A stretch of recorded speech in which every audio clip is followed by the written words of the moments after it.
Section 1 of The Murders in the Rue Morgue by Phil Shinner. Rue Morgue by Edgar Allan Poe. The mental features discoursed of as the analytical are in themselves but little susceptible of analysis. We appreciate them only in their effects. We know of them, among other things, that they are always in their possessor, when inordinately possessed, a source of the liveliest enjoyment. As the strong man exults in his physical ability, delighting in such exercises as call his muscles into play, so glories the analyst in that moral activity which disentangles.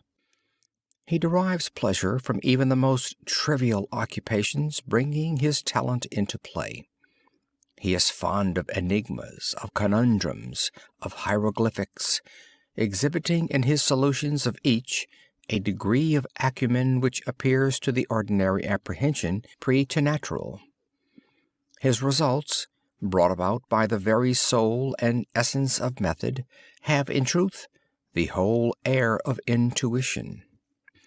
The faculty of resolution is possibly much invigorated by mathematical study, and especially by that highest branch of it which, unjustly and merely on account of its retrograde operations, has been called, as if par excellence, analysis. Yet to calculate is not in itself to analyze. A chess player, for example, does the one without effort at the other. It follows that the game of chess, in its effects upon mental character, is greatly misunderstood. I am not now writing a treatise, but simply prefacing a somewhat peculiar narrative by observations very much at random. I will, therefore, take occasion to assert that the higher powers of the reflective intellect are more decidedly and more usefully tasked by the unostentatious game of draughts than by all the elaborate frivolity of chess. In this latter, where the pieces have different and bizarre motions, with various and variable values, what is only complex is mistaken, a not unusual error, for what is profound. The attention is here called powerfully into play. If it flag for an instant, an oversight is committed resulting in injury or defeat. The possible moves being not only manifold, but involute. The chances of such oversights are multiplied, and in 9 cases out of 10, it is the more concentrative rather than the more acute player who conquers. In draughts, on the contrary, where the moves are unique and have but little variation, the probabilities of inadvertence are diminished, and the mere attention being left comparatively unemployed, what advantages are obtained by either party are obtained by superior acumen. To be less abstract, let us suppose a game of draughts, where the pieces are reduced to 4 kings, and where, of course, no oversight is to be expected. It is obvious that here the victory can be decided, the players being at all equal, only by some recherché movement, the result of some strong exertion of the intellect.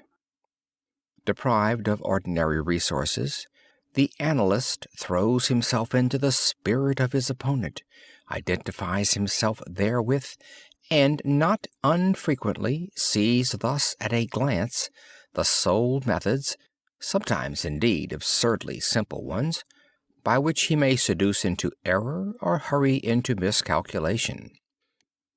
Whist has long been noted for its influence upon what is termed the calculating power, and men of the highest order of intellect have been known to take an apparently unaccountable delight in it, while eschewing chess as frivolous.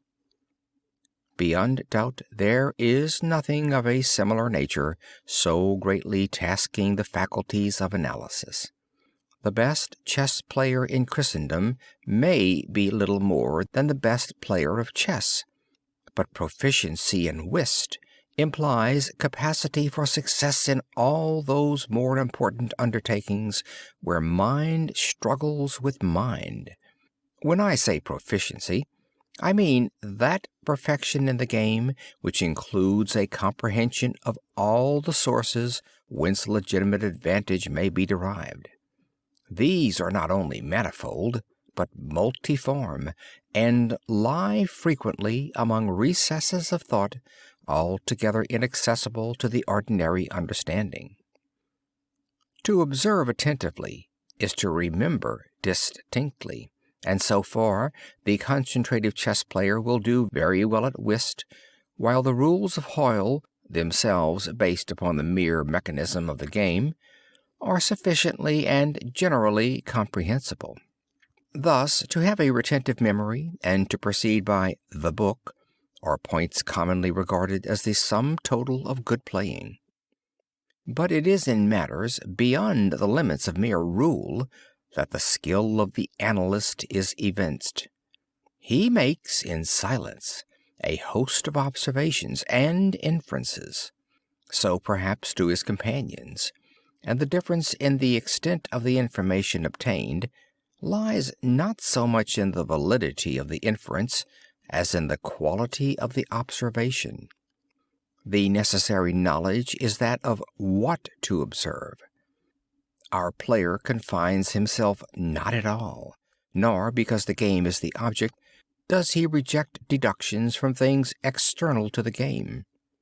He examines the countenance of his partner, comparing it carefully with that of each of his opponents.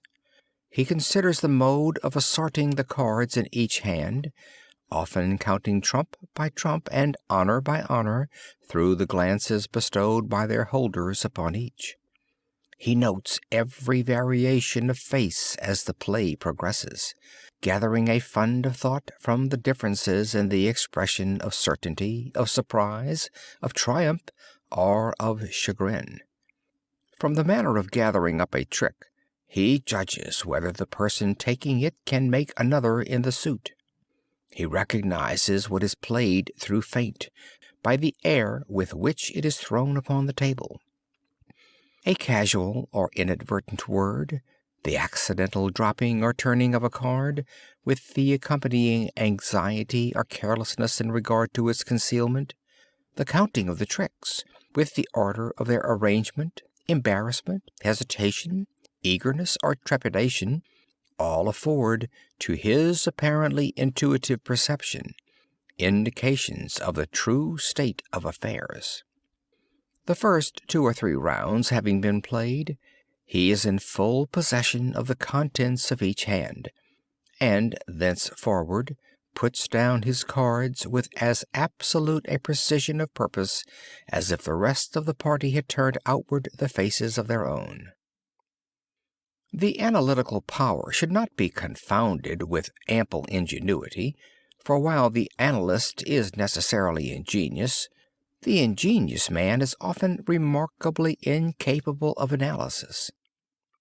The constructive or combining power, by which ingenuity is usually manifested, and to which the phrenologists, I believe erroneously, have assigned a separate organ, supposing it a primitive faculty, has been so frequently seen in those whose intellect bordered otherwise upon idiocy, as to have attracted general observation among writers on morals. Between ingenuity and the analytical ability there exists a difference far greater indeed than that between the fancy and the imagination, but of a character very strictly analogous. It will be found, in fact, that the ingenious are always fanciful, and the truly imaginative never otherwise than analytic. The narrative which follows will appear to the reader somewhat in the light of a commentary upon the propositions just advanced. Residing in Paris during the spring and part of the summer of 18 , I there became acquainted with a Monsieur C. Auguste Dupin. This young gentleman was of an excellent, indeed of an illustrious family, but by a variety of untoward events had been reduced to such poverty that the energy of his character succumbed beneath it, and he ceased to bestir himself in the world or to care for the retrieval of his fortunes. By courtesy of his creditors, there still remained in his possession a small remnant of his patrimony, and upon the income arising from this, he managed, by means of a rigorous economy, to procure the necessities of life without troubling himself about its superfluities. Books, indeed, were his sole luxuries, and in Paris these are easily obtained. Our first meeting was at an obscure library in the Rue Montmartre, where the accident of our both being in search of the same very rare and very remarkable volume brought us into closer communion. We saw each other again and again. I was deeply interested in the little family history which he detailed to me with all that candor which a Frenchman indulges whenever mere self is his theme. I was astonished, too, at the vast extent of his reading, and above all, I felt my soul enkindled within me by the wild fervor and the vivid freshness of his imagination. Seeking in Paris the objects I then sought, I felt that the society of such a man would be to me a treasure beyond price, and this feeling I frankly confided to him.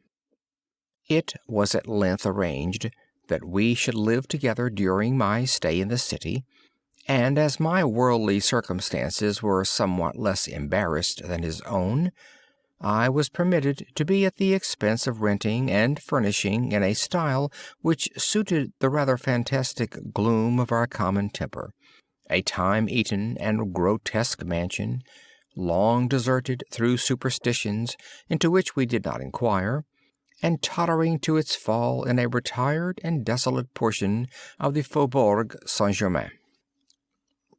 Had the routine of our life at this place been known to the world, we should have been regarded as madmen, although perhaps as madmen of a harmless nature. Our seclusion was perfect. We admitted no visitors. Indeed, the locality of our retirement had been carefully kept a secret from my own former associates, and it had been many years since Dupin had ceased to know or be known in Paris. We existed within ourselves alone. It was a freak of fancy in my friend, for what else shall I call it, to be enamored of the night for her own sake, and into this bizarrerie, as into all his others, I quietly fell, giving myself up to his wild whims with a perfect abandon. The sable divinity would not herself dwell with us always, but we could counterfeit her presence. At the first dawn of the morning, we closed all the messy shutters of our old building, lighting a couple of tapers which, strongly perfumed, threw out only the ghastliest and feeblest of rays. By the aid of these we then busied our souls in dreams, reading, writing, or conversing, until warned by the clock of the advent of the true darkness. Then we sallied forth into the streets arm in arm, continuing the topics of the day, or roaming far and wide until a late hour, seeking, amid the wild lights and shadows of the populous city, that infinity of mental excitement which quiet observation can afford. At such times I could not help remarking and admiring, although from his rich ideality I had been prepared to expect it, a peculiar analytic ability in Dupin. He seemed, too, to take an eager delight in its exercise, if not exactly in its display, and did not hesitate to confess the pleasure thus derived. He boasted to me, with a low chuckling laugh, that most men, in regard to himself, wore windows in their bosoms, and was wont to follow up such assertions by direct and very startling proofs of his intimate knowledge of my own. His manner at these moments was frigid and abstract. His eyes were vacant in expression, while his voice, usually a rich tenor, rose into a treble which would have sounded petulantly, but for the deliberateness and entire distinctness of the enunciation. Observing him in these moods, I often dwelt meditatively upon the old philosophy of the bipart soul, and amused myself with the fancy of a double Dupin, the creative and the resolvent. Let it not be supposed, from what I have just said, that I am detailing any mystery or penning any romance. What I have described in The Frenchman was merely the result of an excited or perhaps of a diseased intelligence. But of the character of his remarks at the periods in question, an example will best convey the idea. We were strolling one night down a long, dirty street in the vicinity of the Palais Royal. Being both apparently occupied with thought, neither of us had spoken a syllable for 15 minutes at least. All at once Dupin broke forth with these words: "He is a very little fellow, that's true, and would do better for the Théâtre des Variétés." "There can be no doubt of that," I replied unwittingly, and not at first observing, so much had I been absorbed in reflection, the extraordinary manner in which the speaker had chimed in with my meditations. In an instant afterward I recollected myself, and my astonishment was profound. "Dupin," said I gravely, "this is beyond my comprehension. I do not hesitate to say that I am amazed, and can scarcely credit my senses. How was it possible you should know I was thinking of—" Here I paused, to ascertain beyond a doubt whether he really knew of whom I thought. "Of Chantilly," said he. "Why do you pause? You were remarking to yourself that his diminutive figure unfitted him for tragedy." This was precisely what had formed the subject of my reflections. Chantilly was a quondam cobbler of the Rue Saint-Denis, who, becoming stage mad, had attempted the rôle of Xerxes in Crébillon's tragedy so called, and been notoriously pasquinated for his pains. "Tell me, for heaven's sake," I exclaimed, "the method, if method there is, by which you have been enabled to fathom my soul in this matter." In fact, I was even more startled than I would have been willing to express. "It was the fruiterer," replied my friend, "who brought you to the conclusion that the mender of souls was not of sufficient height for Xerxes et id genus omne." "The fruiterer! You astonish me. I know no fruiterer whomsoever." "The man who ran up against you as we entered the street. It may have been 15 minutes ago." I now remembered that, in fact, a fruiterer carrying upon his head a large basket of apples had nearly thrown me down, by accident, as we passed from the Rue C into the thoroughfare where we stood. But what had this to do with Chantilly I could not possibly understand. There was not a particle of charlatanière about Dupin. "I will explain," he said, "and that you may comprehend all clearly, we must first retrace the course of your meditations from the moment in which I spoke to you until that of the rencontre with the fruiterer in question. The larger links of the chain run thus: Chantilly, Orion, Dr. Nichols, Epicurus, stereotomy, the street stones, the fruiterer. There are few persons who have not at some moment of their lives amused themselves in retracing the steps by which particular conclusions of their own minds have been attained. The occupation is often full of interest, and he who attempts it for the first time is astonished by the apparent illimitable distance and incoherence between the starting point and the goal. What, then, must have been my amazement when I heard the Frenchman speak what he had just spoken, and when I could not help acknowledging that he had spoken the truth. He continued: "We had been talking of horses, if I remember aright, just before leaving the Rue C. This was the last subject we discussed. As we crossed into this street, A fruitier with a large basket upon his head, brushing quickly past us, thrust you upon a pile of paving stones collected at a spot where the causeway is undergoing repair. You stepped upon one of the loose fragments, slipped, slightly strained your ankle, appeared vexed or sulky, muttered a few words, turned to look at the pile, and then proceeded in silence. I was not particularly attentive to what you did, but observation has become with me of late a species of necessity. You kept your eyes upon the ground, glancing with a petulant expression at the holes and ruts in the pavement, so that I saw you were still thinking of the stones, until we reached the little alley called La Martine, which had been paved by the way of experiment with the overlapping and riveted blocks. Here your countenance brightened up, and perceiving your lips move, I could not doubt that you muttered the word stereotomy, a term very affectedly applied to this species of pavement.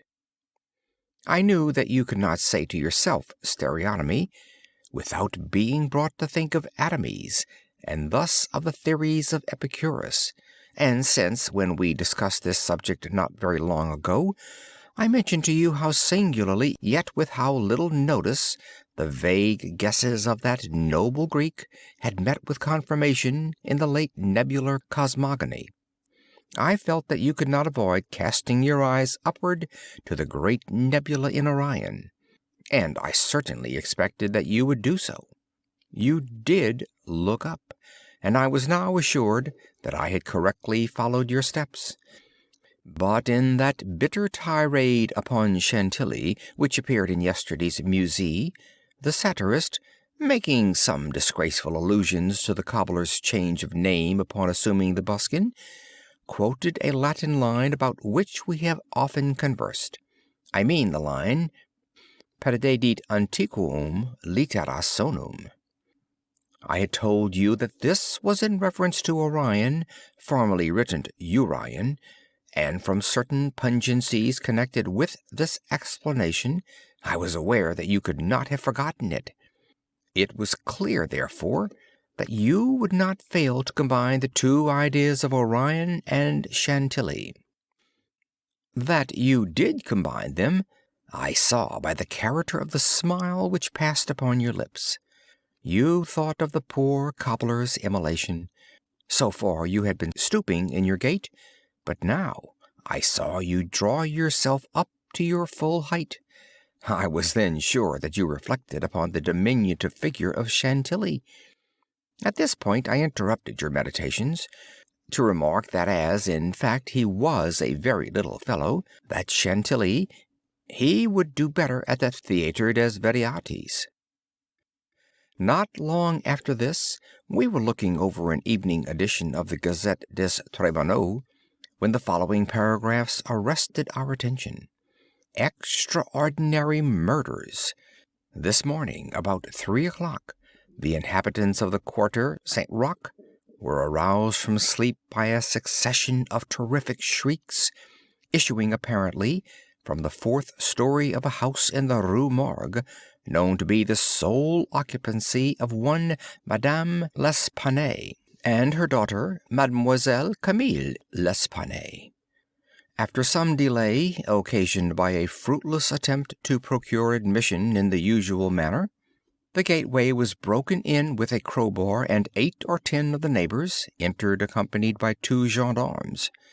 By this time the cries had ceased, but as the party rushed up the first flight of stairs, 2 or more rough voices in angry contention were distinguished, and seemed to proceed from the upper part of the house. As the second landing was reached, these sounds also had ceased, and everything remained perfectly quiet. The party spread themselves and hurried from room to room. Upon arriving at a large black chamber in the 4th story, the door of which, being found locked with the key inside, was forced open, a spectacle presented itself which struck everyone present not less with horror than with astonishment. The apartment was in the wildest disorder. the furniture broken and thrown about in all directions. There was only one bedstead, and from this the bed had been removed and thrown into the middle of the floor. On a chair lay a razor besmeared with blood. On the hearth were 2 or 3 long and thick tresses of gray human hair, also dabbed in blood, and seeming to have been pulled out by the roots. Upon the floor were found 4 Napoleons, an earring of topaz, 3 large silver spoons, 3 smaller of metal d'Alger, and 2 bags containing nearly 4,000 francs in gold. The drawers of a bureau which stood in one corner were open, and had been apparently rifled, although many articles still remained in them. A small iron safe was discovered under the bed, not under the bedstead. It was open, with the key still in the door. It had no contents beyond a few old letters and other papers of little consequence. Of Madame L'Espanaye no traces were here seen, but an unusual quantity of soot being observed in the fireplace, a search was made in the chimney, and, horrible to relate, the corpse of the daughter, head downward, was dragged therefrom, it having been thus forced up the narrow aperture for a considerable distance. The body was quite warm. Upon examining it, many excoriations were perceived, no doubt occasioned by the violence with which it had been thrust up and disengaged. Upon the face were many severe scratches, and upon the throat dark bruises and deep indentations of fingernails, as if the deceased had been throttled to death. After a thorough investigation of every portion of the house, without further discovery, the party made its way into a small paved yard in the rear of the building, where lay the corpse of the old lady, with her throat so entirely cut that, upon an attempt to raise her, the head fell off. The body, as well as the head, was fearfully mutilated, the former so much so as scarcely to retain any semblance of humanity. To this horrible mystery there is not as yet, we believe, the slightest clue. The next day's paper had these additional particulars: The tragedy in the Rue Morgue. Many individuals have been examined in relation to this most extraordinary and frightful affair. The word affair has not yet in France that levity of import which it conveys with us. But nothing whatever has transpired to throw light upon it. We give below all the material testimony elicited. Pauline Dubourg, laundress, disposes that she knew both the deceased for 3 years, having washed for them during that period. The old lady and her daughter seemed on good terms, very affectionate towards each other. They were excellent pay. Could not speak in regard to their mode or means of living. Believed that Madame L. told fortunes for a living. Was reputed to have money put by. Never met any persons in the house when she called for the clothes or took them home. Was sure that they had no servant in employed. There appeared to be no furniture in any part of the building except in the 4th story. Pierre Moreau, tobacconist, deposes that he has been in the habit of selling small quantities of tobacco and stuff to Madame L'Espanaye for nearly 4 years. Was born in the neighborhood, and has always resided there. The deceased and her daughter had occupied the house in which the corpses were found for more than 6 years. It was formerly occupied by a jeweler who underlet the upper rooms to various persons. The house was the property of Madame L. She became dissatisfied with the abuse of the premises by her tenant, and moved into them herself, refusing to let any portion. The old lady was childish. Witness had seen the daughter some 5 or 6 times during the 6 years. The two lived an exceedingly retired life, were reputed to have money, had heard it said among the neighbors that Madame L. told fortunes, did not believe it, had never seen any person enter the door except the old lady and her daughter, a porter once or twice, and a physician some 8 or 10 times. Many other persons, neighbors, gave evidence to the same effect. No one was spoken of as frequenting the house. It was not known whether there were any living connections of Madame L. and her daughter. The shutters of the front room were seldom opened. Those in the rear were always closed, with the exception of the large back room, 4th story. The house was a good house, not very old. Isidore Musset, gendarme, disposes that he was called to the house about 3 o'clock in the morning and found some 20 or 30 persons at the gateway, endeavoring to gain admittance. Forced it open at length with a bayonet, not with a crowbar. Had but little difficulty in getting it open, on account of its being a double or folding door, and bolted neither at bottom nor top. The shrieks were continued until the gate was forced, and then suddenly ceased. They seemed to be screams of some person or persons in great agony, were loud and drawn out, not short and quick. Witnesses led the way upstairs. Upon reaching the first landing, heard 2 voices in loud and angry contention, the one a gruff voice, the other much shriller, a very strange voice. Could distinguish some words of the former, which was that of a Frenchman. Was positive that it was not a woman's voice. Could distinguish the words sacre and diable. The shrill voice was that of a foreigner. Could not be sure whether it was the voice of a man or of a woman. Could not make out what was said, but believed the language to be Spanish. The state of the room and of the bodies was described by this witness as we described them yesterday. Part 2. Henri Duval, a neighbor, and by trade a silversmith, deposes that he was one of the party who first entered the house. Corroborates the testimony of Musset in general. As soon as they forced an entrance, they reclosed the door to keep out the crowd, which collected very fast, notwithstanding the lateness of the hour. The shrill voice, this witness thinks, was that of an Italian. Was certain it was not French. Could not be sure that it was a man's voice. It might have been a woman's. Was not acquainted with the Italian language. Could not distinguish the words, but was convinced by the intonation that the speaker was an Italian. Knew Madame L. and her daughter. Had conversed with both frequently. Was sure that the shrill voice was not that of either of the deceased. Odenheimer, restaurateur. This witness volunteered his testimony. Not speaking French, was examined through an interpreter. Is a native of Amsterdam. Was passing the house at the time of the shrieks. They lasted for several minutes, probably 10. They were long and loud, very awful and distressing. Was one of those who entered the building. Corroborated the previous evidence in every respect but one. Was sure that the shrill voice was that of a man, of a Frenchman. Could not distinguish the words uttered. They were loud and quick, unequal, spoken apparently in fear as well as in anger.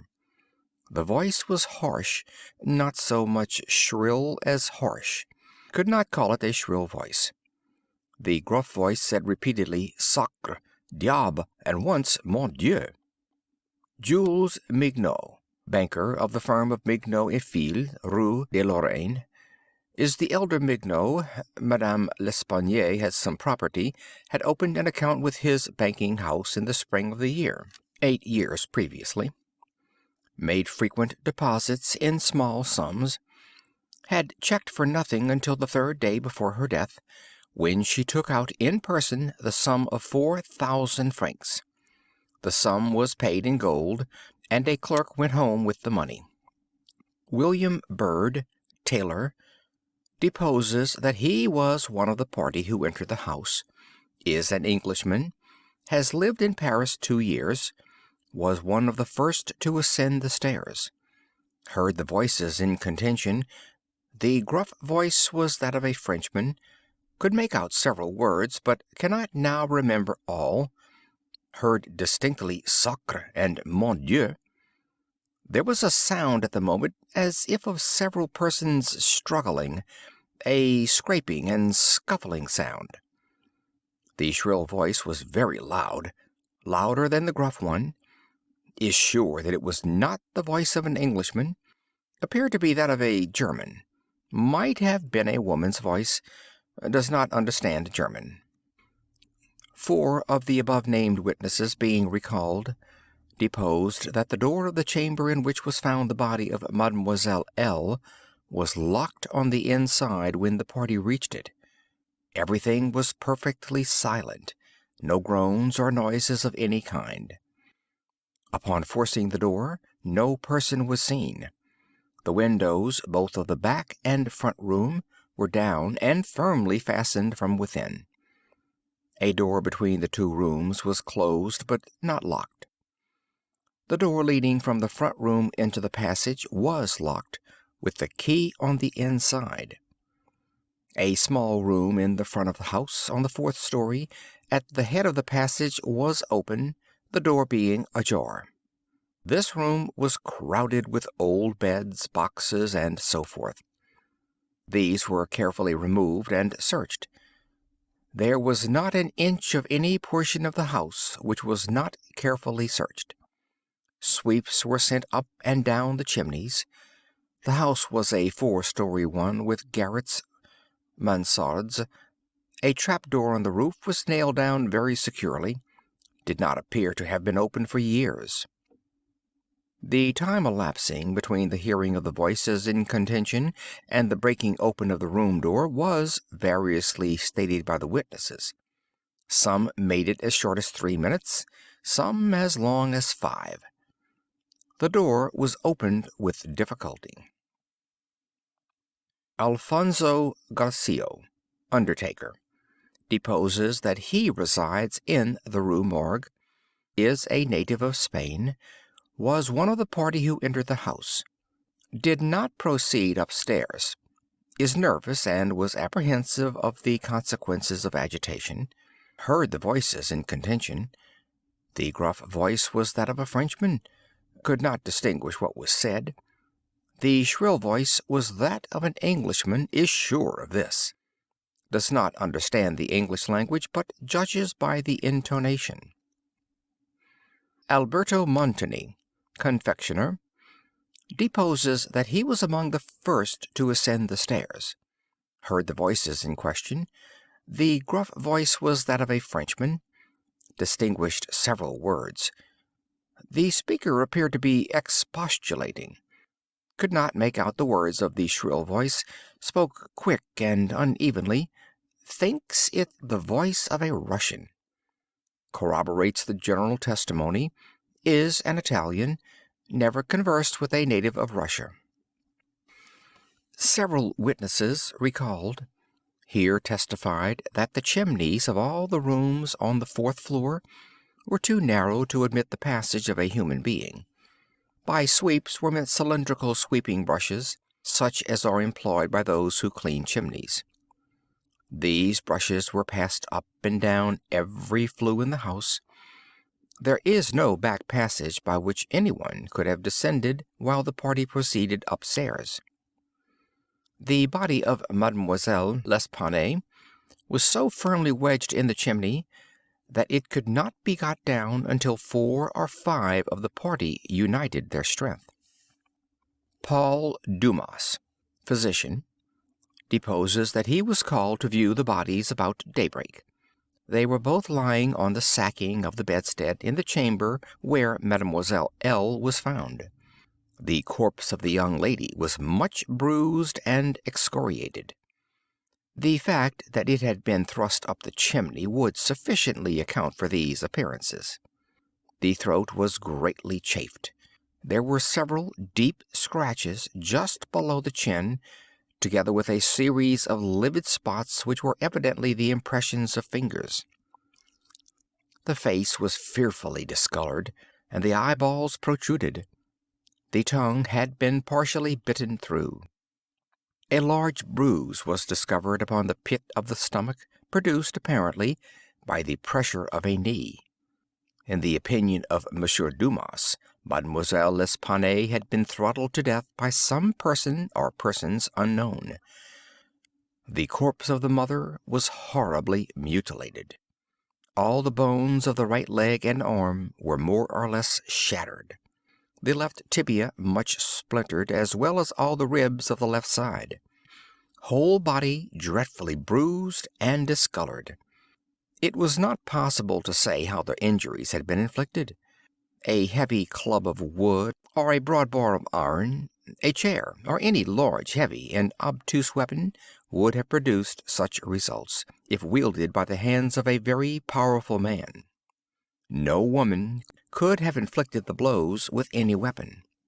The head of the deceased, when seen by witness, was entirely separated from the body, and was also greatly shattered. The throat had evidently been cut with some very sharp instrument, probably a razor. Alexandre Etienne, surgeon, was called with M. Dumas to view the bodies, corroborated the testimony and the opinions of M. Dumas. Nothing farther of importance was elicited, although several other persons were examined. A murder so mysterious and so perplexing in all its particulars was never before committed in Paris, if indeed a murder had been committed at all. The police are entirely at fault, an unusual occurrence in affairs of this nature. There is not, however, the shadow of a clue apparent. The evening edition of the paper stated that the greatest excitement still continued in the Quarter St. Roch, that the premises in question had been carefully researched and fresh examinations of witnesses instituted, but all to no purpose. A postscript, however, mentioned that Adolphe Le Bon had been arrested and imprisoned, although nothing appeared to criminate him beyond the facts already detailed. Dupin seemed singularly interested in the progress of this affair, at least so I judged from his manner, for he made no comments. It was only after the announcement that Le Bon had been imprisoned that he asked me my opinion respecting the murders. I could merely agree with all Paris in considering them an insoluble mystery. I saw no means by which it would be possible to trace the murderer. "We must not judge by the means," said Dupin, "by this shell of an examination. The Parisian police, so much extolled for acumen, are cunning, but no more. There is no method in their proceedings beyond the method of the moment. They make a vast parade of measurements, but not unfrequently these are so ill adapted to the objects proposed as to put us in mind of Monsieur Jourdain's calling for his robe de chambre pour mieux entendre la musique. The results attained by them are not unfrequently surprising, but for the most part are brought about by simple diligence and activity. When these qualities are unavailing, their schemes fail. Vidocq, for example, was a good guesser and a persevering man, but without educated thought he erred constantly by the very intensity of his investigations. He impaired his vision by holding the object too close. He might see perhaps one or two points with unusual clearness, but in doing so he necessarily lost sight of the matter as a whole. Thus there is such a thing as being too profound. Truth is not always in a well. In fact, as regards the more important knowledge, I do believe that she is invariably superficial. The depth lies in the valleys where we seek her, and not upon the mountain tops where she is found.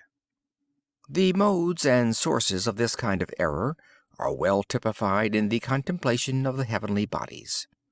To look at a star by glances, to view it in a sidelong way, by turning toward it the exterior portions of the retina, more susceptible of feeble impressions of light than the interior, is to behold the star distinctly, is to have the best appreciation of its luster, a luster which grows dim just in proportion as we turn our vision fully upon it. A greater number of rays actually falls upon the eye in the latter case, but in the former there is the more refined capacity for comprehension.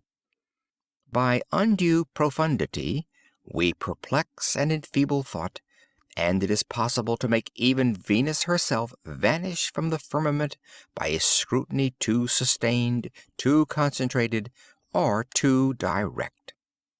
As for these murders, let us enter into some examinations for ourselves before we make up an opinion respecting them. An inquiry will afford us amusement. I thought this an odd term, so applied, but said nothing. And besides, Le Bon once rendered me a service for which I am not ungrateful. We will go and see the premises with our own eyes. I know G, the prefect of police, and shall have no difficulty in obtaining the necessary permission. The permission was obtained, and we proceeded at once to the Rue Morgue.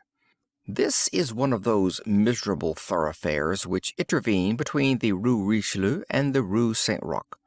It was late in the afternoon when we reached it, as this quarter is at a great distance from that in which we resided. The house was readily found, for there were still many persons gazing up at the closed shutters, with an objectless curiosity from the opposite side of the way. It was an ordinary Parisian house, with a gateway, on one side of which was a glazed watch-box, with a sliding panel in the window, indicating a loge de concierge. Before going in, we walked up the street, turned down an alley, and then again turning, passed in the rear of the building, Dupin meanwhile examining the whole neighborhood, as well as the house, with a minuteness of attention for which I could see no possible object. Retracing our steps, we came again to the front of the dwelling, rang, and having shown our credentials, were admitted by the agents in charge. We went upstairs, into the chamber where the body of Mademoiselle L'Espanaye had been found, and where both the deceased still lay. The disorders of the room had, as usual, been suffered to exist. I saw nothing beyond what had been stated in the Gazette des Tribunaux. Dupin scrutinized everything, not excepting the bodies of the victims. We then went into the other rooms and into the yard, a gendarme accompanying us throughout. The examination occupied us until dark, when we took our departure. On our way home, my companion stepped in for a moment at the office of one of the daily papers. I have said that the whims of my friend were manifold, and that je l'imaginais, for this phrase there is no English equivalent. It was his humor now to decline all conversation on the subject of the murder until about noon the next day. He then asked me suddenly if I had observed anything peculiar at the scene of the atrocity. There was something in his manner of emphasizing the word peculiar which caused me to shudder without knowing why. "No, nothing peculiar," I said. "Nothing more, at least, than we both saw stated in the paper." "The Gazette," he replied, "has not entered, I fear, into the unusual horror of the thing. But dismiss the idle opinions of this print. It appears to me that this mystery is considered insoluble, for the very reasons which should cause it to be regarded as easy of solution. I mean, for the outre character of its features. The police are confounded by the seeming absence of motive, not for the murder itself, but for the atrocity of the murder. They are puzzled, too, by the seeming impossibility of reconciling the voices heard in contention with the facts that no one was discovered upstairs but the assassinated Mademoiselle L'Espanaye, and that there were no means of egress without the notice of the party ascending. The wild disorder of the room, the corpse thrust with the head downward up the chimney, the frightful mutilation of the body of the old lady. These considerations, with those just mentioned, and others which I need not mention, have sufficed to paralyze the powers by putting completely at fault the boasted acumen of the government agents. They have fallen into the gross but common error of confounding the unusual with the abstruse. But it is by these deviations from the plane of the ordinary that reason feels its way, if at all, in its search for the true. In investigations such as we are now pursuing, it should not be so much asked, "What has occurred?" as "What has occurred that has never occurred before?" In fact, the facility with which I shall arrive, or have arrived, at the solution of this mystery is in the direct ratio of its apparent insolubility in the eyes of the police. I stared at the speaker in mute astonishment.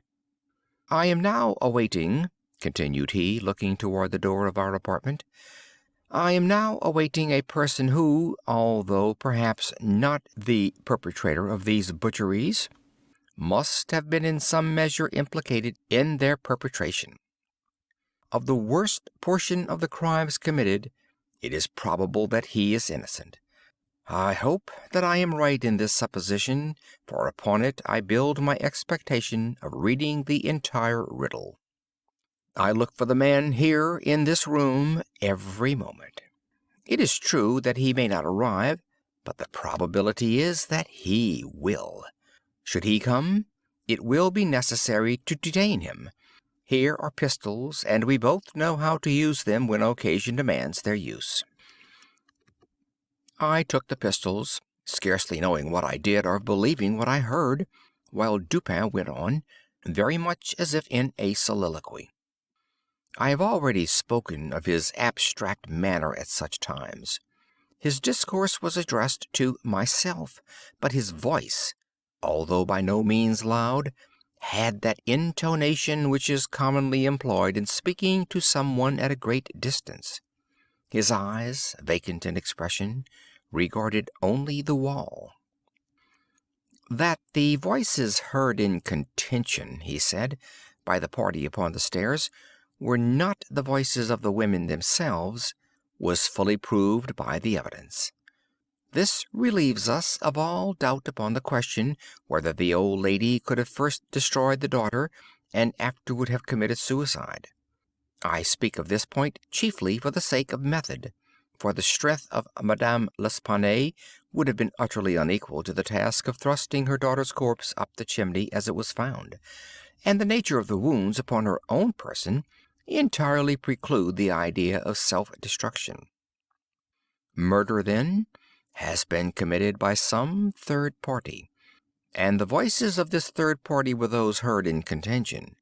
Let me now advert, not to the whole testimony respecting these voices, but to what was peculiar in that testimony. Did you observe anything peculiar about it? I remarked that while all the witnesses agreed in supposing the gruff voice to be that of a Frenchman, there was much disagreement in regard to the shrill, or, as one individual termed it, the harsh voice. "That was the evidence itself," said Dupin, "but it was not the peculiarity of the evidence. You have observed nothing distinctive, yet there was something to be observed. The witnesses, as you remark, agreed about the gruff voice. They were here unanimous. But in regard to the shrill voice, the peculiarity is, not that they disagreed, but that while an Italian, an Englishman, a Spaniard, a Hollander, and a Frenchman attempted to describe it, each one spoke of it as that of a foreigner. Each is sure that it was not the voice of one of his own countrymen. Each likens it not to the voice of an individual of any nation with whose language he is conversant, but the converse. The Frenchman supposes it the voice of a Spaniard, and might have distinguished some words had he been acquainted with the Spanish. The Dutchman maintains it to have been that of a Frenchman, but we find it stated that Not understanding French, this witness was examined through an interpreter. The Englishman thinks it the voice of a German, and does not understand German. The Spaniard is sure that it was that of an Englishman, but judges by the intonation altogether, as he has no knowledge of the English. The Italian believes it the voice of a Russian, but has never conversed with a native of Russia. A second Frenchman differs, moreover, with the first, and is positive that the voice was that of an Italian, but, not being cognizant of that tongue, is, like the Spaniard, convinced by the intonation. Now, how strangely unusual must that voice have really been, about which such testimony as this could have been elicited, in whose tones even denizens of the 5 great divisions of Europe could recognize nothing familiar. You will say that it might have been the voice of an Asiatic, of an African. Neither Asiatics nor Africans abound in Paris, but without denying the inference, I will now merely call your attention to 3 points. The voice is termed by one witness harsh rather than shrill. It is represented by 2 others to have been quick and unequal. No words, no sounds resembling words, were by any witness mentioned as distinguishable. "I know not," continued Dupin, "what impression I may have made so far upon your own understanding, but I do not hesitate to say that legitimate deductions, even from this portion of the testimony, the portion respecting the gruff and shrill voices, are in themselves sufficient to engender a suspicion which should give direction to all further progress in the investigation of the mystery. I said legitimate deductions, but my meaning is not thus fully expressed. I designed to imply that the deductions are the sole proper ones, and that the suspicion arises inevitably from them as the single result. What the suspicion is, however, I will not say just yet. I merely wish you to bear in mind that, with myself, it was sufficiently forcible to give a definite form, a certain tendency to my inquiries in the chamber. Let us now transport ourselves in fancy to this chamber. What shall we first seek here? The means of egress employed by the murderers. It is not too much to say that neither of us believe in preternatural events. Madame and Mademoiselle L'Espanaye were not destroyed by spirits. The doers of the deed were material and escaped materially. Then how? Fortunately, there is but one mode of reasoning upon the point, and that mode must lead us to a definite decision. Let us examine, each by each, the possible means of egress. It is clear that the assassins were in the room where Mademoiselle L'Espanaye was found, or at least in the room adjoining, when the party ascended the stairs. It is then only from these 2 apartments that we have to seek issues. The police have laid bare the floors, the ceilings, and the masonry of the walls in every direction. No secret issues could have escaped their vigilance, but, not trusting to their eyes, I examined with my own. There were then no secret issues. Both doors leading from the rooms into the passage were securely locked, with the keys inside. Let us turn to the chimneys. These, although of ordinary width for some 8 or 10 feet above the hearths, will not admit throughout their extent the body of a large cat. The impossibility of egress by means already stated being thus absolute, we are reduced to the windows. Through those of the front room no one could have escaped without notice from the crowd in the street. The murderers must have passed, then, through those of the back room. Now, brought to this conclusion in so unequivocal a manner as we are, it is not our part as reasoners to reject it on account of apparent impossibilities. It is only left for us to prove that these apparent impossibilities are, in reality, not such. There are 2 windows in the chamber. One of them is unobstructed by furniture, and is wholly visible. The lower portion of the other is hidden from view by the head of the unwieldy bedstead, which is thrust close up against it. The former was found securely fastened from within. It resisted the utmost force of those who endeavored to raise it. A large gimlet hole had been pierced in its frame to the left, and a very stout nail was found fitted therein, nearly to the head. Upon examining the other window, a similar nail had been similarly fitted in it, and a vigorous attempt to raise this sash failed also. The police were now entirely satisfied that egress had not been in these directions, and therefore it was thought a matter of supererogation to withdraw the nails and open the windows. My own examination was somewhat more particular, and was so for the reason I have just given, because here it was, I knew, that all apparent impossibilities must be proved to be not such in reality.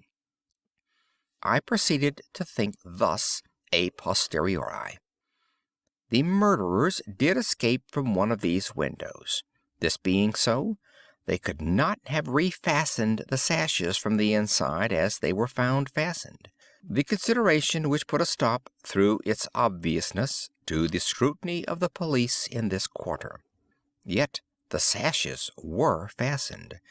They must then have the power of fastening themselves. There was no escape from this conclusion. I stepped to the unobstructed casement, withdrew the nail with some difficulty, and attempted to raise the sash. It resisted all my efforts, as I had anticipated. A concealed spring must, I now know, exist, and this corroboration of my idea convinced me that my premises at least were correct, however mysterious still appeared the circumstances attending the nails. A careful search soon brought to light the hidden spring. I pressed it, and, satisfied with the discovery, forbore to upraise the sash. I now replaced the nail and regarded it attentively. A person passing out through this window might have reclosed it, and the spring would have caught, but the nail could not have been replaced. The conclusion was plain, and again narrowed in the field of my investigations. The assassins must have escaped through the other window. Supposing then the springs upon each sash to be the same, as was probable, there must be found a difference between the nails, or at least between the modes of their fixture. Getting upon the sacking of the bedstead, I looked over the headboard minutely at the second casement. Passing my hand down behind the board, I readily discovered and pressed the spring, which was, as I had supposed, identical in character with its neighbor. I now looked at the nail. It was as stout as the other, and apparently fitted in the same manner, driven in nearly up to the head. You will say that I was puzzled, but if you think so, you must have misunderstood the nature of the inductions. To use a sporting phrase, I had not been once at fault. The scent had never for an instant been lost. There was no flaw in any link of the chain. I had traced the secret to its ultimate result, and that result was the nail. It had, I say, in every respect, the appearance of its fellow in the other window, but this fact was an absolute nullity, conclusive as it might seem to be, when compared with the consideration that here, at this point, terminated the clue. There must be something wrong, I said, about the nail. I touched it, and the head, with about 1/4 of an inch of the shank, came off in my fingers. The rest of the shank was in the gimlet hole where it had been broken off. The fracture was an old one, for its edges were encrusted with rust, and had apparently been accomplished by the blow of a hammer, which had partially embedded, in the top of the bottom sash, the head portion of the nail. I now carefully replaced this head portion in the indentation whence I had taken it, and the resemblance to a perfect nail was complete. The fissure was invisible. Pressing the spring, I gently raised the sash for a few inches. The head went up with it, remaining firm in its bed. I closed the window, and the semblance of the whole nail was again perfect. The riddle so far was now unriddled. The assassin had escaped through the window which looked upon the bed, dropping of its own accord upon his exit, or perhaps purposely closed. It had become fastened by the spring, and it was the retention of this spring which had been mistaken by the police for that of the nail, farther inquiry being thus considered unnecessary. The next question was that of the mode of descent. Upon this point I had been satisfied in my walk with you around the building. About 5 feet and a half from the casement in question there runs a lightning rod. From this rod it would have been impossible for anyone to reach the window itself, to say nothing of entering it. I observed, however, that the shutters of the 4th story were of the peculiar kind called by Parisian carpenters ferrades, a kind rarely employed at the present day, but frequently seen upon very old mansions in Lyons and Bordeaux.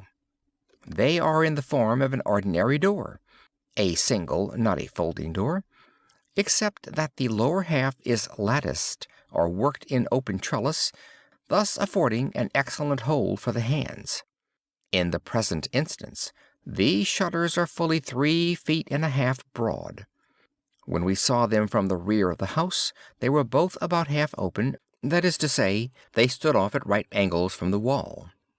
It is probable that the police, as well as myself, examined the back of the tenement, but if so, in looking at these ferrades in the line of their breadth, as they must have done, they did not perceive this great breadth itself, or at all events, failed to take it into due consideration.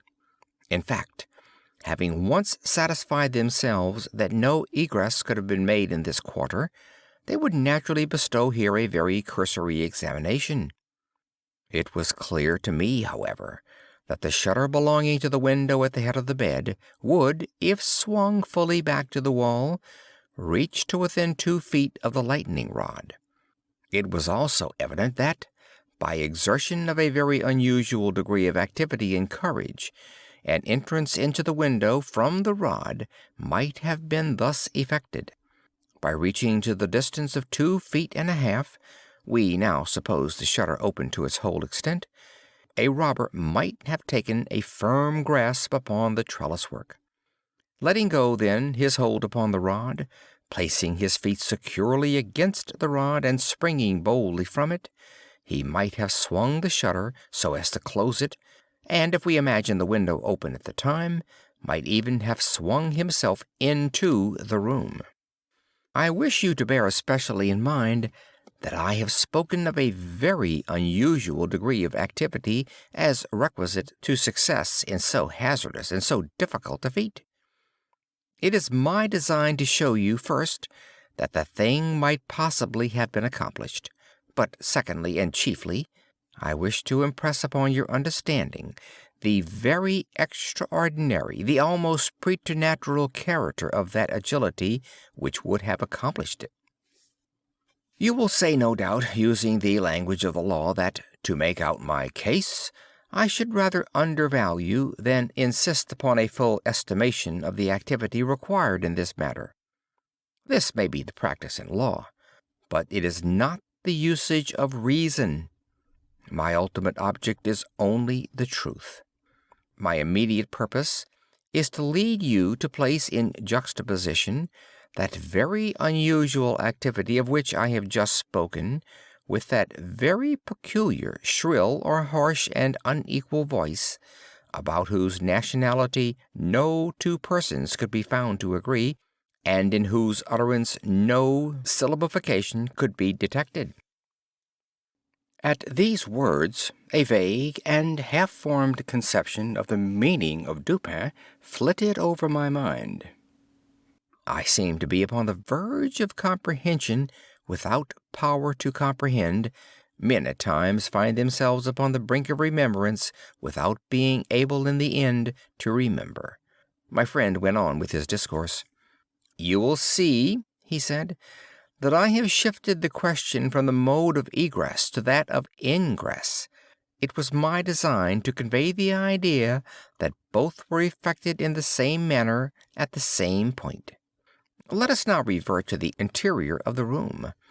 Let us survey the appearances here. The drawers of the bureau, it is said, have been rifled, although many articles of apparel still remain within them. The conclusion here is absurd. It is a mere guess, a very silly one, and no more. How are we to know that the articles found in the drawer were not all these drawers had originally contained? Madame L'Espanaye and her daughter lived an exceedingly retired life, saw no company, seldom went out, and had little use for numerous changes of habiliment. Those found were at least of as good quality as any likely to be possessed by these ladies. If a thief had taken any, why did he not take the best? Why did he not take them all? In a word, why did he abandon 4,000 francs in gold to encumber himself with a bundle of linen? The gold was abandoned.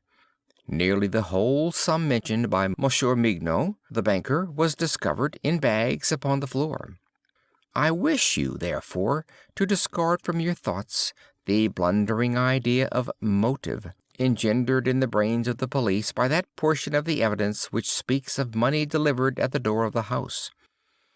Coincidences 10 times as remarkable as this, the delivery of the money and murder committed within 3 days upon the party receiving it, happen to all of us every hour of our lives, without attracting even momentary notice. Coincidences in general are great stumbling blocks in the way of that class of thinkers who have been educated to know nothing of the theory of probabilities, that theory to which the most glorious objects of human research are indebted for the most glorious of illustration. In the present instance, had the gold been gone, the fact of its delivery 3 days before would have formed something more than a coincidence. It would have been corroborative of this idea of motive. But under the real circumstances of the case, if we are to suppose gold the motive of this outrage, we must also imagine the perpetrator so vacillating an idiot as to have abandoned his gold and his motive altogether. Keeping now steadily in mind the points to which I have drawn your attention, that peculiar voice, that unusual agility, and that startling absence of motive in a murder so singularly atrocious as this, let us glance at the butchery itself. Here is a woman strangled to death by manual strength, and thrust up a chimney head downward. Ordinary assassins employ no such modes of murder as this, least of all do they thus dispose of the murdered. In the manner of thrusting the corpse up the chimney, you will admit that there was something excessively outre, something altogether irreconcilable with our common notions of human action, even when we suppose the actors the most depraved of men. Think, too, how great must have been that strength which could have thrust the body up such an aperture so forcibly that the united vigor of several persons was found barely sufficient to drag it down. Turn now to other indications of the employment of a vigor most marvelous. On the hearth were thick tresses, very thick tresses, of gray human hair. These had been torn out by the roots. You are aware of the great force necessary in tearing thus from the head even 20 or 30 hairs together. You saw the locks in question as well as myself. Their roots, a hideous sight, were clotted with fragments of the flesh of the scalp, sure token of the prodigious power which had been exerted in uprooting perhaps 500,000 of hairs at a time. The throat of the old lady was not merely cut, but the head absolutely severed from the body. The instrument was a mere razor. I wish you also to look at the brutal ferocity of these deeds. Of the bruises upon the body of Madame L'Espanaye I do not speak. Monsieur Dumas and his worthy coadjutor, Monsieur Etienne, have pronounced that they were inflicted by some obtuse instrument, and so far these gentlemen are very correct. The obtuse instrument was clearly the stone pavement in the yard, upon which the victim had fallen from the window which looked in upon the bed.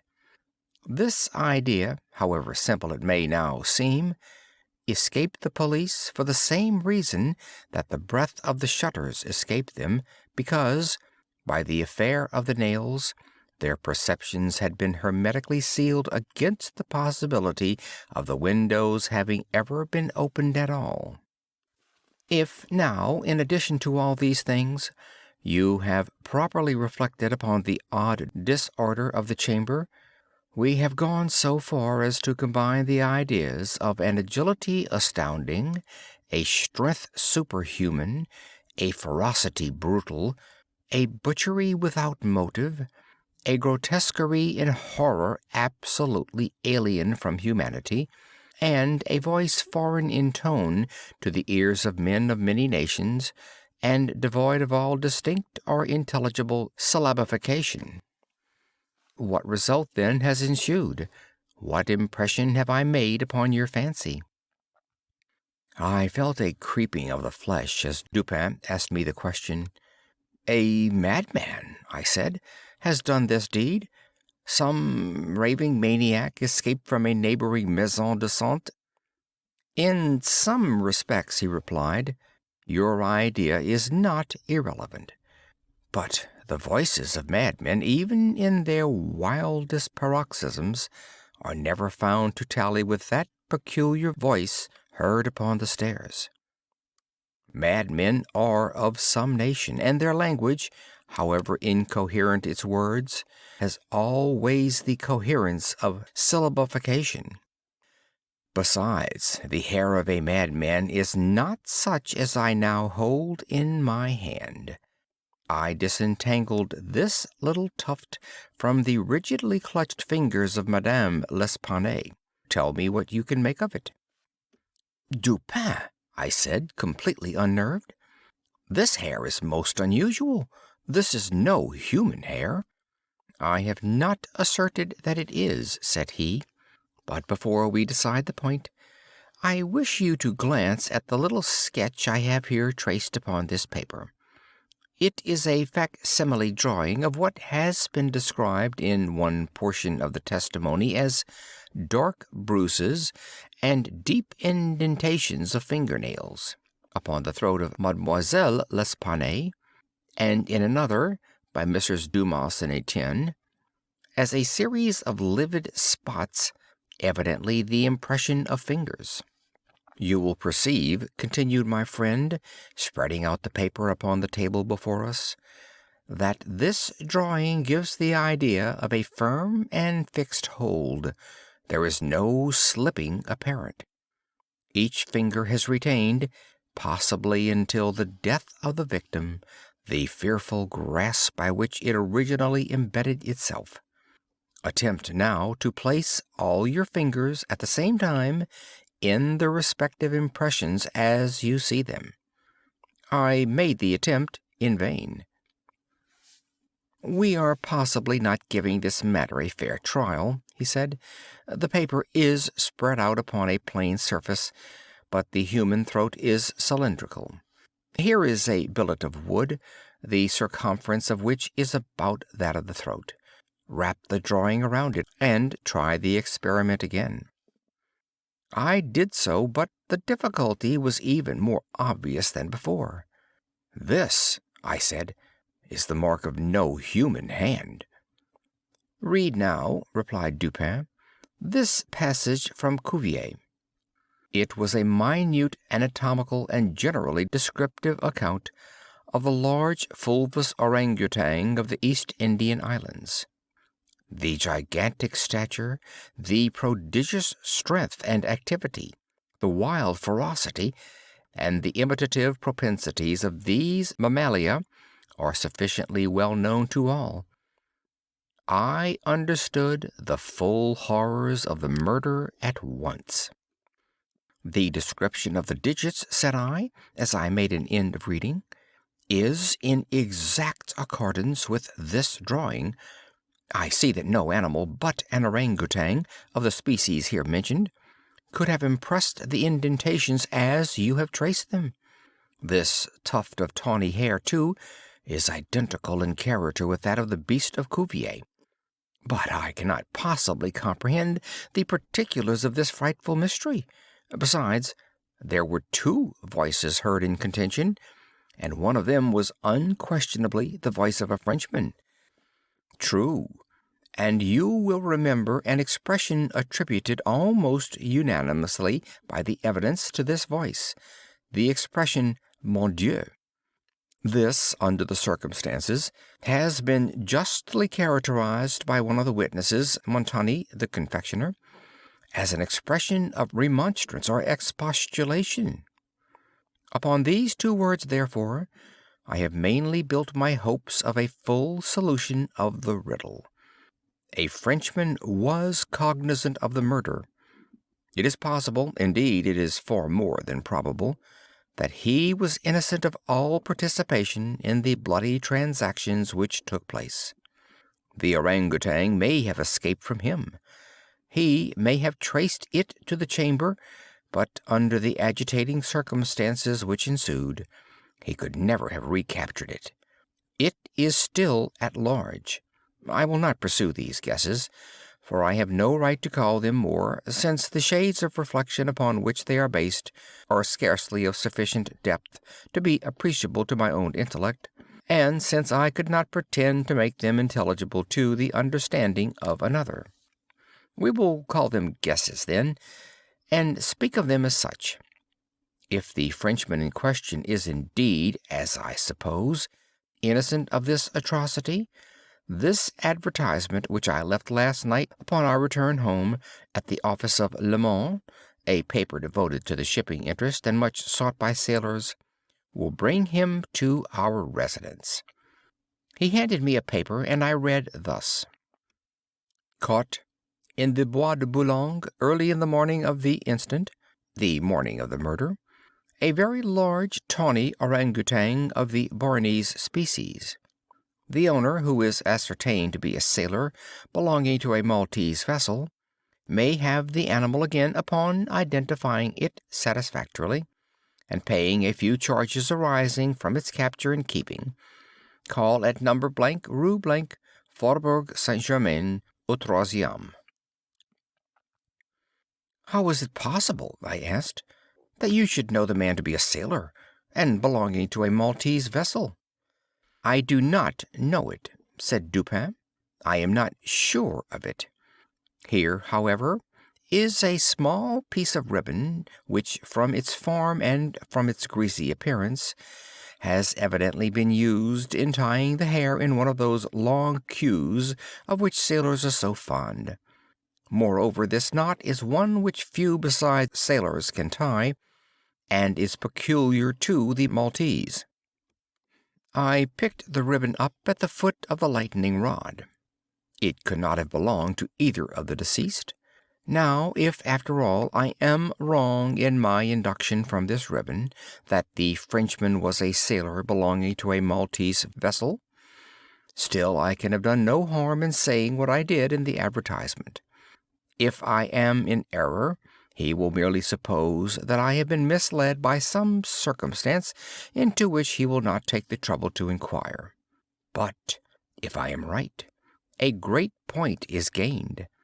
Cognizant, although innocent, of the murder, the Frenchman will naturally hesitate about replying to the advertisement, about demanding the orangutan. He will reason thus: I am innocent. I am poor. My orangutan is of great value, to one of my circumstances a fortune of itself. Why should I lose it through the apprehensions of danger? Here it is within my grasp. It was found in the Bois de Boulogne, at a vast distance from the scene of that butchery. How can it ever be suspected that a brute beast should have done the deed? The police are at fault. They have failed to procure the slightest clue. Should they even trace the animal, it would be impossible to prove me cognizant of the murder, or to implicate me in guilt on account of that cognizance. Above all, I am known. The advertiser designates me as the possessor of the beast. I am not sure to what limit his knowledge may extend. Should I avoid claiming a property of so great value which it is known that I possess, I will render the animal at least liable to suspicion. It is not my policy to attract attention either to myself or to the beast. I will answer the advertisement, get the orangutan, and keep it close until this matter has blown over." At this moment we heard a step upon the stairs. "Be ready," said Dupin, "with your pistols, but neither use them nor show them until at a signal from myself." The front door of the house had been left open, and the visitor had entered without ringing and advanced several steps upon the staircase. Now, however, he seemed to hesitate. Presently we heard him descending. Dupin was moving quickly to the door when we again heard him coming up. He did not turn back a second time, but stepped up with decision and rapped at the door of our chamber. "Come in," said Dupin, in a cheerful and hearty tone. A man entered. He was a sailor, evidently, a tall, stout, and muscular-looking person, with a certain daredevil expression of countenance, not altogether unprepossessing. His face, greatly sunburnt, was more than half hidden by whiskers and mustachio. He had with him a huge oaken cudgel, but appeared to be otherwise unarmed. He bowed awkwardly and bade us good evening in French accents, which, although somewhat Neufchatelish, were still sufficiently indicative of a Parisian origin. "Sit down, my friend," said Dupin. "I suppose you have called about the orangutan. Upon my word, I almost envy you the possession of him, a remarkably fine, and no doubt a very valuable animal. How old do you suppose him to be?" The sailor drew a long breath, with the air of a man relieved of some intolerable burden, and then replied in an assured tone, "I have no way of telling, but he can't be more than 4 or 5 years old. Have you got him here?" "Oh, no, we had no conveniences for keeping him here. He is at a livery stable in the Rue Morgue, just by. You can get him in the morning. Of course you are prepared to identify the property?" "To be sure I am, sir." "I shall be sorry to part with him," said Dupin. "I don't mean that you should be at all this trouble for nothing, sir," said the man. "Couldn't expect it. Am very willing to pay a reward for the finding of the animal, that is to say, anything in reason." "Well," replied my friend, "that is all very fair, to be sure. Let me think. What should I have? Oh, I will tell you. My reward shall be this: you shall give me all the information in your power about these murders in the Rue Morgue." Dupin said the last words in a very low tone, and very quietly. Just as quietly, too, he walked toward the door, locked it, and put the key in his pocket. He then drew a pistol from his bosom, and placed it without the least flurry upon the table. The sailor's face flushed up as if he were struggling with suffocation. He started to his feet and grasped his cudgel, but the next moment he fell back into his seat, trembling violently, and with the countenance of death itself. He spoke not a word. I pitied him from the bottom of my heart. "My friend," said Dupin in a kind tone, "you are alarming yourself unnecessarily. You are indeed. We mean you no harm whatever. I pledge you the honor of a gentleman and of a Frenchman that we intend you no injury. I perfectly well know that you are innocent of the atrocities in the Rue Morgue. It will not do, however, to deny that you are in some measure implicated in them. From what I have already said, you must know that I have had means of information about this matter, means of which you could never have dreamed. Now, the thing stands thus. You have done nothing which you could have avoided, nothing certainly which renders you culpable. You were not even guilty of robbery, when you might have robbed with impunity. You have nothing to conceal. You have no reason for concealment. On the other hand, you are bound by every principle of honor to confess all you know. An innocent man is now imprisoned, charged with that crime of which you can point out the perpetrator." The sailor had recovered his presence of mind in a great measure while Dupin uttered these words, but his original boldness of bearing was all gone. "So help me God," said he, after a brief pause, "I will tell you all I know about this affair, but I do not expect you to believe one half I say. I would be a fool indeed if I did. Still, I am innocent, and I will make a clean breast if I die for it." What he stated was, in substance, this. He had lately made a voyage to the Indian archipelago. A party, of which he formed one, landed at Borneo, and passed into the interior on an excursion of pleasure. Himself and a companion had captured the orangutan. This companion dying, the animal fell into his own exclusive possession. After great trouble occasioned by the intractable ferocity of his captive during the home voyage, he at length succeeded in lodging it safely at his own residence in Paris, where, not to attract toward himself the unpleasant curiosity of his neighbors, he kept it carefully secluded until such time as it should recover from a wound in the foot received from a splinter on board ship. His ultimate design was to sell it. Returning home from some sailor's frolic the night, or rather the morning of the murder, he found the beast occupying his own bedroom, into which it had broken from a closet adjoining, where it had been, as was thought, securely confined. Razor in hand and fully lathered, it was sitting before a looking-glass, attempting the operation of shaving, in which it had no doubt previously watched its master through the keyhole of the closet. Terrified at the sight of so dangerous a weapon in the possession of an animal so ferocious and so well able to use it, the man, for some moments, was at a loss what to do.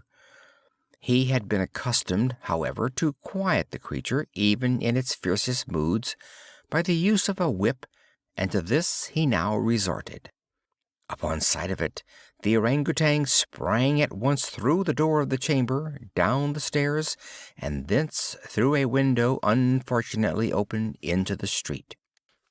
The Frenchman followed in despair, the ape, razor in hand, occasionally stopping to look back and gesticulate at its pursuer, until the latter had nearly come up to it. It then again made off. In this manner the chase continued for a long time. The streets were profoundly quiet, as it was nearly 3 o'clock in the morning. In passing down an alley in the rear of the Rue Morgue, the fugitive's attention was arrested by a light gleaming from the open window of Madame L'Espanaye's chamber in the 4th story of her house. Rushing to the building, it perceived the lightning rod, clambered up with inconceivable agility, grasped the shutter, which was thrown fully back against the wall, and by its means swung itself directly upon the headboard of the bed. The whole feat did not occupy a minute. The shutter was kicked open again by the orangutan as it entered the room. The sailor, in the meantime, was both rejoiced and perplexed. He had strong hopes now of recapturing the brute, as it could scarcely escape from the trap into which it had ventured, except by the rod, where it might be intercepted as it came down.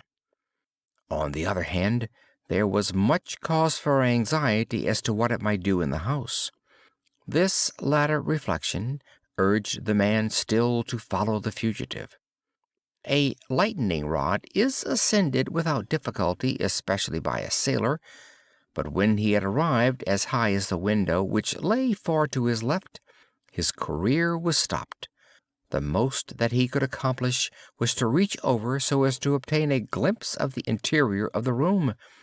At this glimpse he nearly fell from his hold through excess of horror. Now it was that those hideous shrieks arose upon the night, which had startled from slumber the inmates of the Rue Morgue. Madame L'Espanaye and her daughter, habited in their night clothes, had apparently been occupied in arranging some papers in the iron chest already mentioned, which had been wheeled into the middle of the room. It was open, and its contents lay beside it on the floor. The victims must have been sitting with their backs toward the window, and from the time elapsing between the ingress of the beast and the screams, it seems probable that it was not immediately perceived. The flapping to of the shutter would naturally have been attributed to the wind. As the sailor looked in, the gigantic animal had seized Madame L'Espanaye by the hair, which was loose as she had been combing it, and was flourishing the razor about her face in imitation of the motions of a barber. The daughter lay prostrate and motionless. She had swooned. The screams and struggles of the old lady, during which the hair was torn from her head, had the effect of changing the probably pacific purposes of the orangutan into those of wrath. With one determined sweep of its muscular arm, it nearly severed her head from her body. The sight of blood inflamed its anger into frenzy. Gnashing its teeth and flashing fire from its eyes, it flew upon the body of the girl and embedded its fearful talons in her throat, retaining its grasp until she expired. Its wondering and wild glances fell at this moment upon the head of the bed, over which the face of its master, rigid with horror, was just discernible. The fury of the beast, who no doubt bore still in mind the dreaded whip, was instantly converted into fear. Conscious of having deserved punishment, it seemed desirous of concealing its bloody deeds, and skipped about the chamber in an agony of nervous agitation, throwing down and breaking the furniture as it moved, and dragging the bed from the bedstead. In conclusion, it seized first the corpse of the daughter and thrust it up the chimney, as it was found, then that of the old lady, which it immediately hurled through the window headlong. As the ape approached the casement with its mutilated burden, the sailor shrank aghast to the rod, and, rather gliding than clambering down it, hurried at once home, dreading the consequences of the butchery, and gladly abandoning, in his terror, all solicitude about the fate of the orangutan. The words heard by the party upon the staircase were the Frenchman's exclamations of horror and affright, commingled with the fiendish jabberings of the brute. I have scarcely anything to add. The orangutan must have escaped from the chamber, by the rod, just before the break of the door. It must have closed the window as it passed through it. It was subsequently caught by the owner himself, who obtained for it a very large sum at the Jardin des Plantes. Le Don was instantly released, upon our narration of the circumstances, with some comments from Dupin, at the bureau of the Prefect of Police. This functionary, however well disposed to my friend, could not altogether conceal his chagrin at the turn which affairs had taken, and was fain to indulge in a sarcasm or two about the propriety of every person minding his own business. "Let him talk," said Dupin, who had not thought it necessary to reply. "Let him discourse. It will ease his conscience. I am satisfied with having defeated him in his own castle. Nevertheless, that he failed in the solution of this mystery is by no means that matter for wonder which he supposes it, for in truth our friend the Prefect is somewhat too cunning to be profound. In his wisdom is no stamen. It is all head and no body, like the pictures of the goddess Laverna, or at best all head and shoulders, like a codfish. But he is a good creature after all. I like him, especially for one master stroke of cant, by which he has attained his reputation for ingenuity. I mean, the way he has de dire que sien et d'expliquer ce qui n'est pas. End of Part 3. End of The Murders in the Rue Morgue by Edgar Allan Poe.